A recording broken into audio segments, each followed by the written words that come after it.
Le Grand Air. À défaut de pouvoir skier, on profite ce matin de la grande Odyssée Savoie-Mont-Blanc, l'une des plus grandes courses de chiens de traîneau au monde, à travers les Alpes. On part tout de suite rejoindre Cédric Fesch, le reporter de Première Édition qui est sur place. Cédric, cette grande Odyssée, elle se déroule sans public, mais pas sans passion. Oh ouais, parce que je peux vous dire qu'il faut de la passion pour gérer comme ça là 19 chiens, plein de vitalité et évidemment sur ces étapes. Alors vous êtes peut-être surpris parce que regardez, ils ressemblent pas aux chiens de traîneau comme on l'imagine avec les yeux bleus. Alors justement, je vais aller poser la question au musher Cindy Duport. D'ailleurs, on dit musher, on dit pas la musher. Ça vous embête pas? Nous, ça nous embête pas parce que pour le moment, on reste devant au classement. Ah, vous les battez les garçons? Tout à fait. Et pourquoi vous les battez? On va se mettre à hauteur des chiens parce que là ils nous regardent. Pourquoi vous battez les garçons, enfin les hommes? Qu'est-ce qui fait la différence? Alors on peut être des fois un peu plus léger ou autrement c'est peut-être surtout la complicité avec les chiens. Bon alors justement, je disais, regardez, ils ont pas les yeux bleus comme tout le monde. Pourquoi? On appelle ça du Scandinave Hound, c'est la nouvelle génération du chien de traîneau.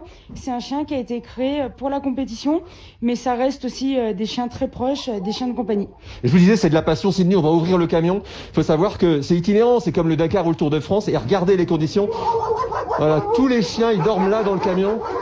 Et c'est à Cindy de les gérer. On leur ferait bien une petite caresse. Extra. Bon, vous êtes dans une très belle ambiance, Cédric. On va vous retrouver tout à l'heure à 7 heures. Magnifique course, hein, voilà, qui se déroule chaque année à travers les Alpes. Merci beaucoup, Cédric, et à tout à l'heure. Allez, on va prendre un peu d'air maintenant. Le grand air, à défaut de skier, on profite de la grande Odyssée Savoie-Mont-Blanc cette semaine. Vous savez que c'est l'une des plus grandes courses de chiens de traîneau du moment à travers les Alpes. Première édition qui est sur place, bien accompagnée. Sans public, mais pas sans passion, Cédric. Non, il faut de la passion parce que c'est du sport. Hein. La Grande Odyssée, c'est comme le Tour de France, c'est itinérant. Il y a 400 km, il y a 12 000 mètres de dénivelé surtout. Et donc là, je suis avec un équipage de chiens de traîneau, l'équipage de Cindy Duport. Et justement, elle est la leader au classement général pour le moment. Et je vais aller lui demander ce qui fait la différence. Cindy, lorsqu'on n'y connaît rien, on se dit chien de traîneau, ce qui fait la différence, ce qui fait que vous êtes en tête, c'est peut-être que les chiens courent plus vite ou que vous êtes plus légère. Qu'est-ce qui fait la différence? Qu'est-ce qui fait que vous êtes en tête, vous? Alors c'est l'entraînement à l'année sur les chiens, la complicité qu'on peut avoir avec eux et tout ce qu'on va mettre en place pour que les chiens soient dans du positif pendant la compétition. Mais ça change quoi, la complicité dans une course? La complicité, le chien va être plus à l'écoute de nous, il va être attentif à ce qu'on va lui demander et après on va aussi arriver à gérer plus facilement les situations de stress. Et vous parlez, le stress aussi, pourquoi ça fait quoi un chien stressé dans une course? Alors un chien stressé, il peut ne plus manger, donc être beaucoup plus faible, après manque de performance, tout ça. Et vous me disiez tout à l'heure, il marche vachement au mental aussi. Alors les chiens, ils sont là pour nous faire plaisir. Quand ils vont être dans une côte avec que du dénivelé positif, les chiens vont vouloir aller au sommet, se dépasser pour nous. Et je peux vous dire que c'est pas de l'esclavage là avec les chiens, ils demandent qu'un truc, c'est de partir. Alors on va partir, je vais me mettre à côté de vous en essayant de ne pas tomber. Allez, les chiens, c'est parti. Ok. Génial. Oh là là, et on peut pas s'arrêter en plus. Hein, on peut pas s'arrêter là. Stop les chiens, ils vont s'arrêter. En fait, ils sont à l'écoute, donc ça, on n'a aucun souci. Torji. Génial. Génial. Alors, on les sentait trépigner. On voit plus grand chose, il n'y a plus de lumière, mais. Mais si, on voit très bien, Cédric. On sentait les chiens trépigner. Ils avaient envie d'y aller. Et ils y sont allés. Merci beaucoup, Cédric, à tout à l'heure. Merci beaucoup pour ces images, donc, en direct de Pralognan-la-Vanoise.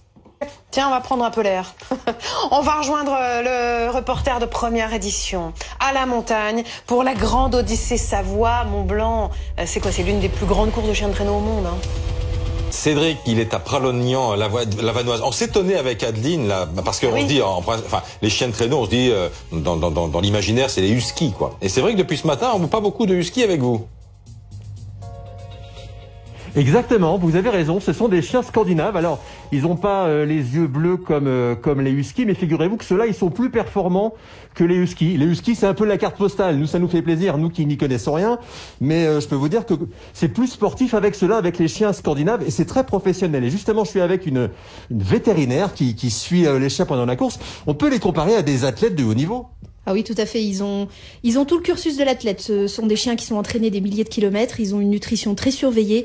Ils ont des soins alimentaires, des soins médicaux, des ostéopathes qui s'occupent d'eux tout au long de la course. Et des blessures de sportifs de haut niveau aussi. Qu'est-ce qui leur arrive? À quoi vous servez, vous, sur la course? Alors nous, on est là du début à la fin, toute la journée, la nuit, pour assurer s'il y a besoin de la bobologie et puis vérifier que ces chiens sont capables de partir le lendemain dans les meilleures conditions possibles. Et alors, contrairement à ce qu'on peut y penser quand on n'y connaît rien, ils ont pas froid, eux. Moi, j'ai froid aux pieds, là, mais eux, ils ont pas froid du tout.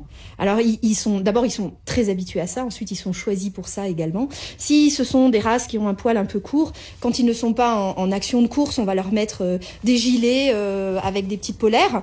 Mais sinon, le reste du temps, dès qu'ils courent, il n'y a aucun souci. Au contraire, même. Elle me disait tout à l'heure, Sandrine, que quand il fait chaud, c'est là qu'il peut y avoir des problèmes. À moins 15, moins 20, ils sont dans leur élément.